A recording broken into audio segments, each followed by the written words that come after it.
a short break, and then 2 more sessions. Overall, we'll have 4 speakers, Dr. Dennis Goodman, Professor Ted Reed, Leon Sugars, and Katrinza Meres. Close? Close. So our first speakers before our break, first will be Dennis Goodman. He's the Director of Integrative Medicine at New York University, where he also serves as Clinical Associate Professor and Cardiologist in the Department of Cardiology and Preventive Medicine. He's board certified in cardiology, internal medicine, lipidology, cardiac CT imaging, and integrative medicine, and graduated cum laude with distinction from the University of Cape Town Medical School in Cape Town, South Africa. He's published many articles, in addition to 3 books on heart health, including Vitamin K2, the Missing Nutrient for Heart and Bone Health. Our second speaker in our first section will be Professor and Director of Biotechnology at Texas Tech University Health Sciences Center, Ted Reed, who obtained his bachelor's in chemistry from Occidental College, a master's in chemistry from the University of Arizona, and his doctorate in biochemistry from UCLA. He served as an assistant professor and associate professor at Yale University, a professor at UC Davis, and is currently at Texas Tech, serving as the Director of Biotechnology. He has over 100 publications, 200 abstracts, and 21 U.S. and foreign patents. And Dr. Goodman, I'm going to turn things over to you.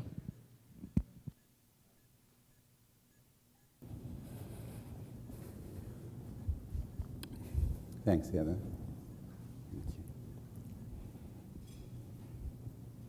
Thank you. And I'll make one additional note.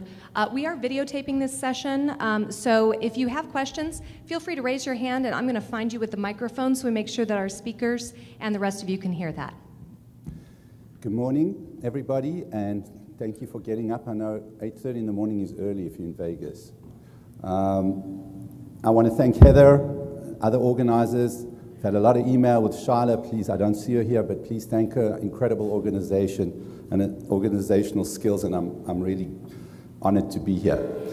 This is a very, very exciting time because I am a traditionally trained physician, and I have spent the last few years really getting to understand what integrative medicine is about. And this is one of the pearls that I discovered, vitamin K2. So I'm going to be focusing really on the clinical aspects of vitamin K2 and how I got to get interested in this and why I'm really excited about it. So this is a slide that just shows you some of my journey. I was actually born in South Africa, and I went to medical school in Cape Town. And if you look, I was looking for the red pointer. But on the far left is Groote Schuur Hospital, where they did the first heart transplant, Christian Barnard, 1967. And that's where I went to medical school and trained.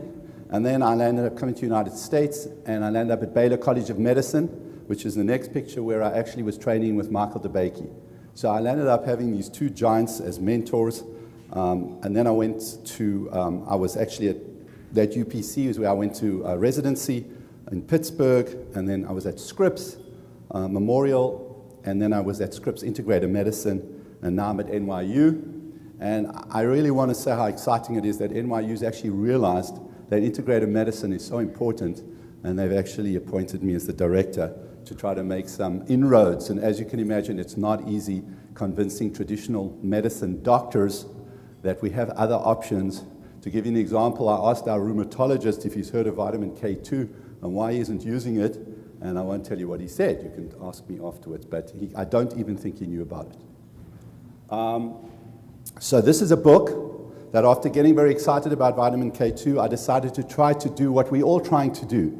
The only way the word's going to get out is if we get educated. And with some help from Kate, who's sitting over there, we wrote this book about, very simply, what is vitamin K2 and why is it important? And why is it important clinically? And this book is actually out there. It's on Amazon. I can't tell you how many emails I get every week from all over the world. People that are excited and starting to understand that maybe some of their problems are related to the fact that they've actually never taken vitamin K2, and maybe we could have prevented some of these problems. So you're going to hear more about this from Dr. Sugars, but basically vitamin K2 is part of the vitamin K family, and everybody knows about vitamin K1 because vitamin K1 is really important for coagulation. It's a fat-soluble vitamin, and it's required for production of the coagulation factors 2, 7, 9, and 10. And warfarin, Coumadin, which we use a lot of as an anticoagulant, antagonizes K1. So you can imagine that when you take K1 and you've got warfarin on board, you actually land up having less efficacy of warfarin. And so everybody understands that there's K1 in vegetables, I'm going to show you in a minute, and we should not be taking K1 with warfarin. But K2 is part of the family, and you're going to hear the story. I'll show you in a minute. The difference with K1 and K2 is really the number of carboxyl groups. And there's MK4 and MK7, and you're going to hear all about it, but it's crucial to understand that it's the MK7 form of vitamin K2 that's important. That's where the studies have done. MK7, as you will see here, has a longer half-life. It gets through the liver, and it's got a half-life of 3 days. So it's extremely important if you're going to, and you should, be putting vitamin K supplementation. I'll talk to you about in a minute about the groups I recommended, that you use the MK7 form. So here you see sources of vitamin K2, as I mentioned, K1, green leafy vegetables, the MENA-Q7, the MENA-quinones, the K2, found in fermented cheeses, and this natto soy that they've got in Japan. It actually is not really palatable for Western diets, but people who do eat this, and they sell it in New York, a lot of Japanese people come and find it, and there are studies that have shown that people who eat a lot of fermented soy actually have a lower incidence of heart disease and osteoporosis.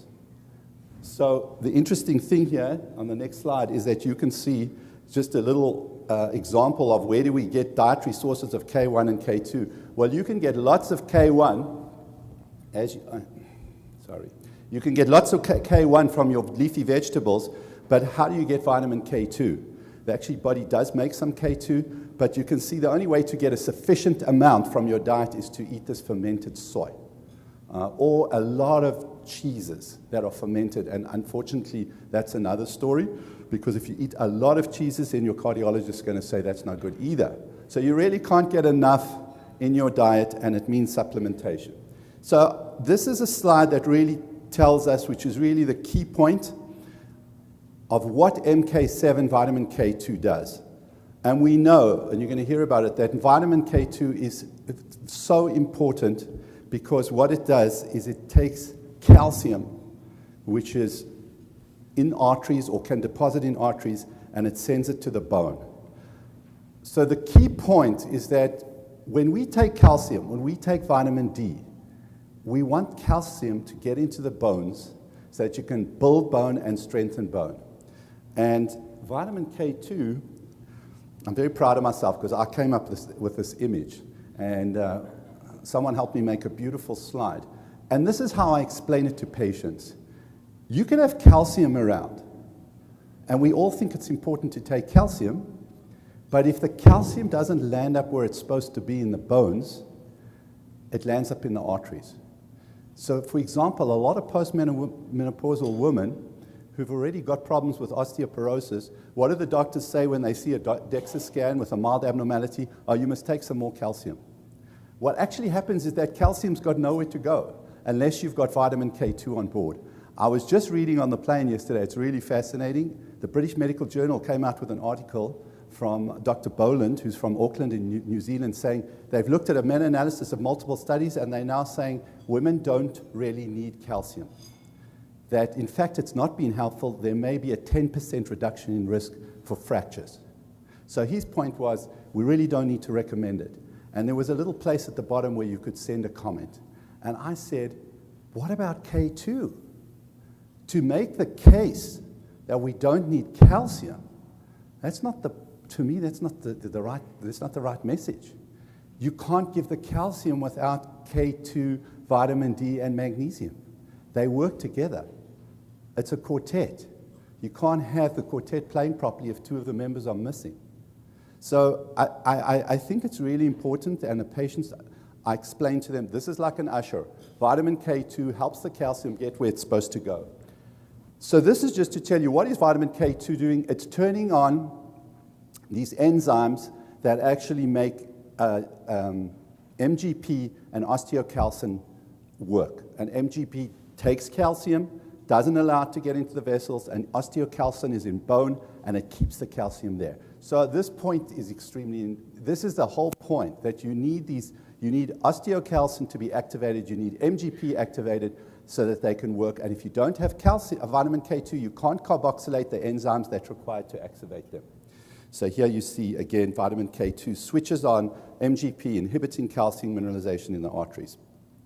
This is a study. We always like to look to the literature, and this is a study from Osteoporosis International 213. These references are here, and showing that women who had a high dietary vitamin K2 intake had less osteoporosis.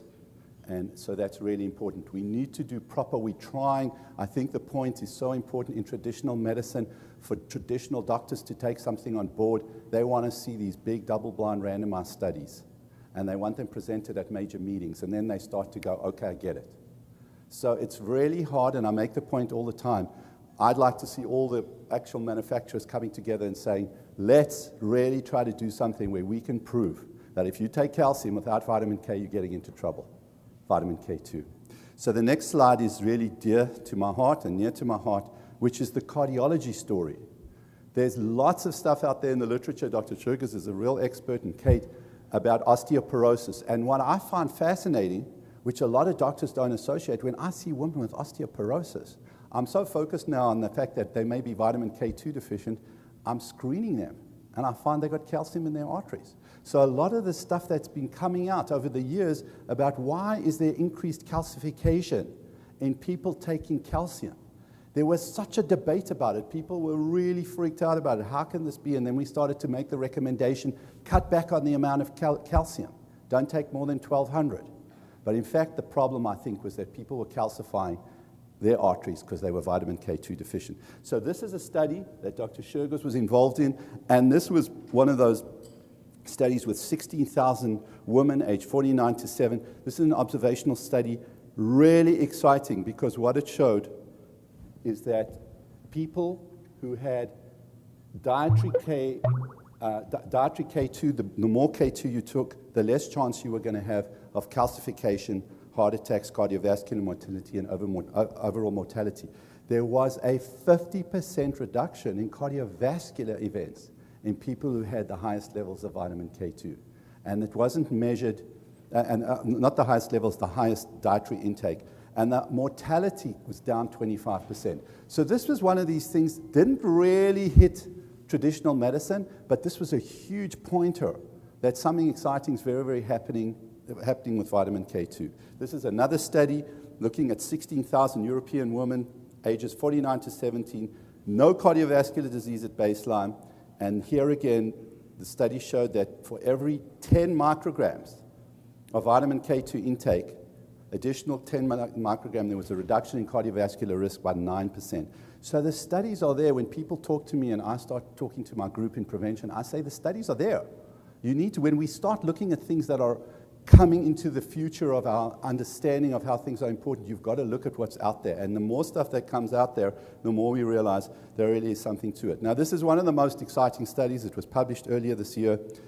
This is one of the first times that we have this randomized study that we think that it's so important, which was that postmenopausal women, they were either on placebo or they were on 180 micrograms of the MENQ7 form, really important, for 3 years, and they were able to show that the group, and here you can see, you see the group who got the MENQ7 in red had better flexibilities of their arteries. So that is an indicator of endothelial function. We know that when people have early atherosclerosis, the function of their endothelium, the ability of an artery to constrict and relax, is impaired. This is one of the early markers for atherosclerosis. I use it all the time in some patients trying to see whether or not, in fact, they've already got early atherosclerosis. So this is extremely exciting. Congratulate the Dr. Churgis, people who did this study, because this is the first time we're getting a clinical study with a double-blind randomized trial. Extremely exciting. And now what we have to start to do, and we are going to do, and Dr. Churgis will tell you, is look at clinical events. When we show that there really are a reduction in heart attacks and strokes and less fractures, clinically, When you have one group on vitamin K2 supplementation and one group not, it'll be huge. The only problem with that at this point is I'm a believer. So when you ask me to go into a study like that and randomize my patients so that they wouldn't get vitamin K2, do we have an ethical problem? And that's for debate later on. Because if you're a believer, you really don't want to do that. But in fact, I think for the sake of science and basically getting the world to understand how important it is, I would be very much in favor of a study like that. So let me just touch, because I'm a cardiologist, on something that's really important to understand. Atherosclerosis starts to develop sometimes in teens. They've actually shown some plaques in fetuses. It's hard to believe, in mothers with familial hyperlipidemia. But the point I want to show you is it takes years to develop atherosclerosis. And you can see what I wanted to show you here is that as you develop atherosclerosis, you start to get this lipid deposit inside the artery, and over years it gets to a point where it can become obstructed. So when it gets to about 70% obstructed, you start to have symptoms. People don't have symptoms. They don't have angina, they don't have shortness of breath because of ischemia if they have blockages less than 70% in general. So what happens is that when patients are symptomatic, we can go, okay, well, let's have a look, and we often find they've got obstructive coronary disease. The problem is, why are half the patients who die of a heart attack, why is it their first and last symptom? And so what's happening in those patients is this. They can have a 50% lesion, a 40% stenosis, but what actually happens is it ruptures. And when this lipid pool gets in contact with blood, you get coagulation, you get a thrombus, it occludes the artery, and that's what a heart attack is. So I want to make this point. When somebody says to you, I don't understand how this happened because the person saw a cardiologist last week and they had a stress test, it was normal. When we do a stress test to tell somebody that they're fine is a mistake. You can tell them, you did well, you do not have obstructive coronary disease. But in fact, diffuse non-obstructive coronary disease carries a bad prognosis. So I'm going to tell you, how do we screen these people? How do we know who out there has vulnerable plaques, who is at risk? So this is just to show you a microscopic view here, and you can see this is the lipid pool over here, and this thing here we call the fibrous cap. When the fibrous cap is thin, it's easier for it to rupture. And so we believe that there's certain medications that can, quote, stabilize the plaque, like statins. That was one of the belief systems we had. So it wasn't just that they're lowering LDL, they're doing something, a pleomorphic effect that stabilizes the plaque. And there are other people who have said that maybe some of the ACE inhibitors and ARBs also stabilize plaque. Why are we so concerned about this? Because we don't want plaques to rupture. So this is from 10 years ago, really exciting, and I want to bring to your attention what I use a lot in my practice. What screening test do I use to try to pick up people that have some subclinical atherosclerosis? And what it is something called a calcium scan. So a calcium scan is something, it's a CT scan, it takes exactly 2 minutes, and we can tell whether there's calcium in the arteries.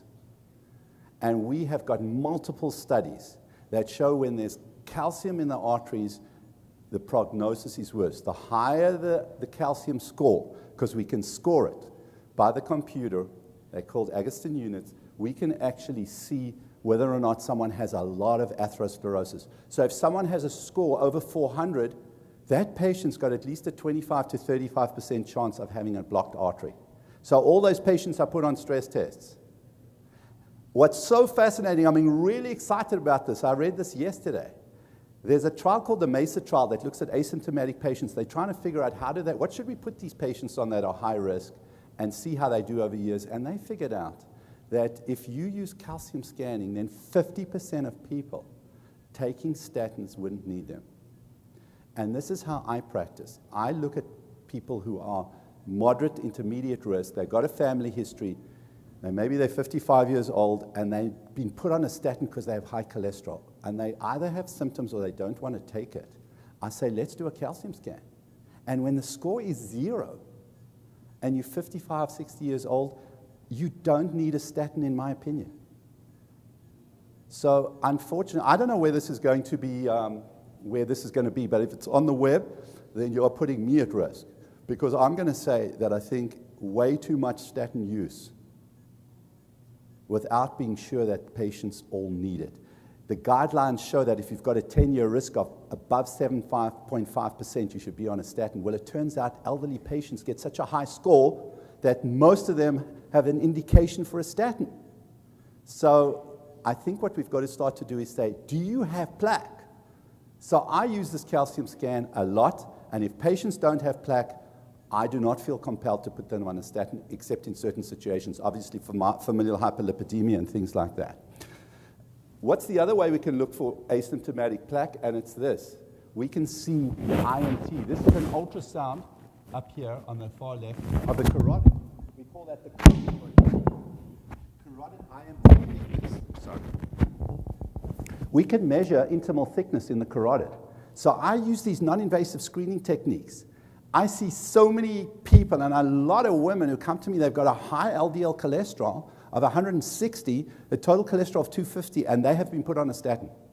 And they've got an HDL that's very high, that's the good cholesterol. And I go, and they say, I don't want to take it. I said, well, let's see if you've got plaque. Let's look at your intimal thickness. If we're seeing signs of atherosclerosis developing and you're 50 years old, I say take it or take something. We can talk about that somewhere else, but I've got no problem. So here's somebody, and you can see, this is a calcium scan, and you can see the calcium there, and that's how we detect it. This is the calcium actually in the arteries. Just showing you some pictures of this. So I just wanted to show you something really exciting. This article came out in about February this year, and it was in the expert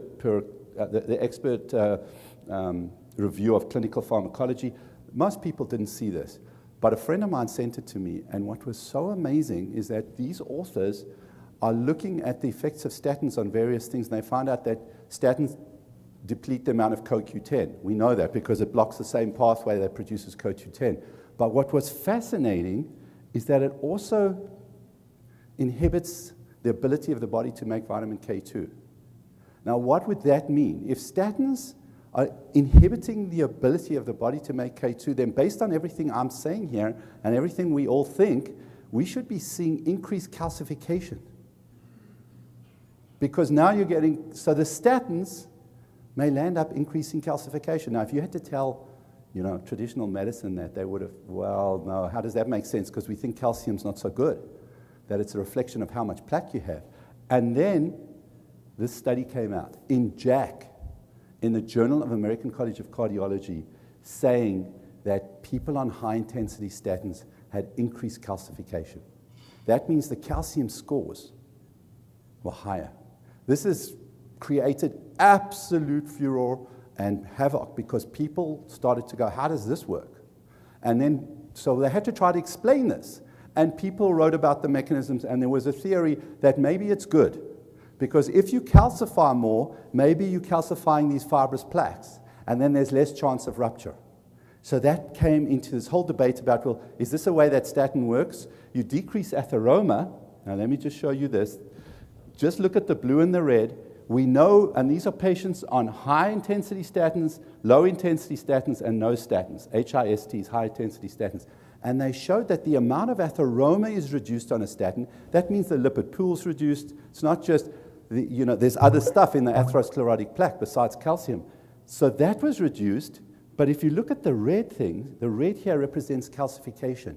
And look what happened to calcification in the high-intensity statins.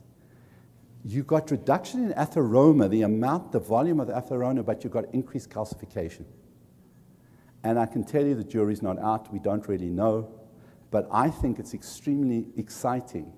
And actually, it's a jigsaw puzzle that's coming together, that if you're on a statin, you're probably getting vitamin K2 deficient, if you're not already, and you should add vitamin K2 to every patient on a statin.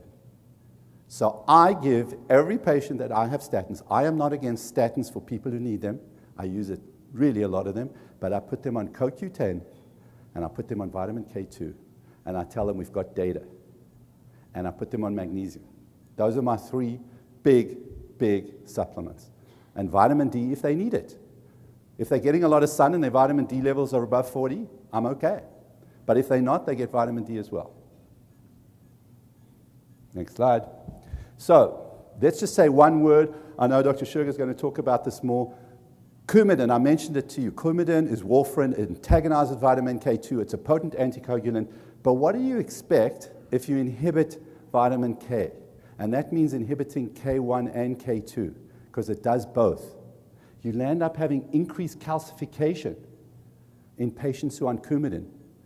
People in Europe don't put renal failure patients on Coumadin, even with atrial fibrillation, because they have such an increase in calcification. We don't want to give a drug to prevent a stroke or thrombosis if it's going to increase atherosclerosis. So we're lucky today in that we have a new class of agent called the novel oral anticoagulants. They work through a different mechanism, through thrombin inhibition and factor 10 inhibition, and the initial studies are showing that this is not a problem if you take vitamin K2, vitamin K1 and K2. That's why we tell people on these drugs. You've heard of Pradaxa and Rivaroxaban and Xarelto and Eliquis. These are the novel anticoagulants. We're using them now as much as possible in patients who have atrial fibrillation without valvular heart disease. And we tell them you can go and eat as much vegetables as you like, because it's not a vitamin K mechanism. And it may well, and so I feel comfortable in saying if you're on a NOAC, you can take K2. If you're on Coumadin, can you take vitamin K2? Well, I've read, and Dr. Sugar's actually told me that a lot of the physicians out in Europe are using up to 45 micrograms per day. Maybe he can comment about that. I will not put a patient on Coumadin and vitamin K2. And the reason is I don't know what, even if there's some studies that point to the fact that it's, quote, safe, I don't want to have any patient, God forbid, have a stroke or a major cardiac event, and then they say, somebody says, probably a lawyer, you caused it by putting them on vitamin K2. So in my practice, I use vitamin K2 on the patients who are getting the NOACs and not on patients on warfarin. But I'm concerned about them because they're increasing calcification. We know that. So we have to make absolutely sure we're doing everything else to avoid that. And those are patients, clearly, that you want to be very, very vigilant about risk factor modification. So here are the differences, and I'm not going to go into this in detail, but just to show you, here are the differences between these new oral anticoagulants and Coumadin, and you can see that here you can see the difference in terms of the vitamin K story. So here are vitamin K2 intake requirements. Most people are deficient. Most of the Western diet's deficient. I've told you this.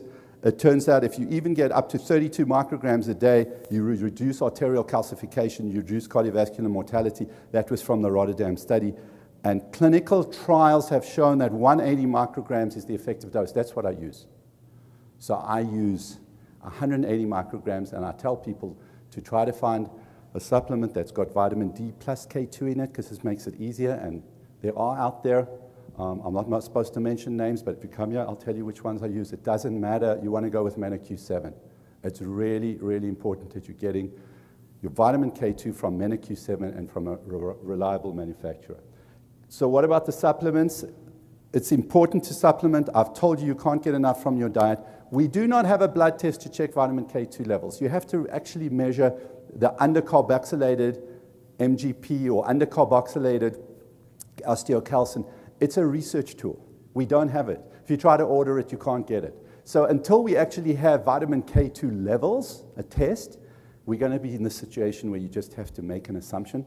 When vitamin D levels became available, you saw what happened. It's crazy.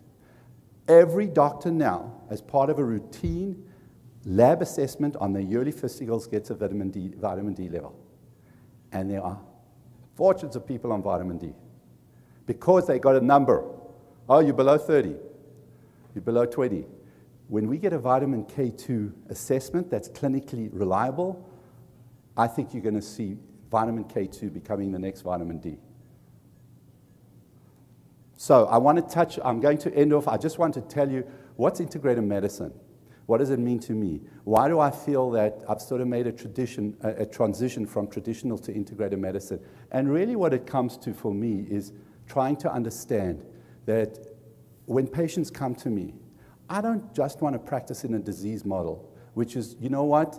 You don't have a disease, don't worry about it, go home. Come back if you've got another problem, I'll do a USC physical. We live in a disease model system. Patients come to doctors, they get tested, they get procedures, and we're looking for diseases and we're trying to treat them. But what I focus on every single patient, whether I find something wrong or not, I have a conversation about wellness. And wellness is the art of finding your balance in life. I came up with this image of the jugglers. You've got to bounce all these balls, and you've got to try to keep them all in the air. So I talk about 4 things in every single patient. The problem with this is that it takes time. So unfortunately for me, I'm under stress every single day because someone says to me, you're taking too long with the patients. Because this takes time, and nobody thinks it's important in terms of our payers. They say they think it's important, but they don't want to compensate you for it. So this extra 10 minutes with every patient, when you're seeing 20 patients a day, it's 3 hours.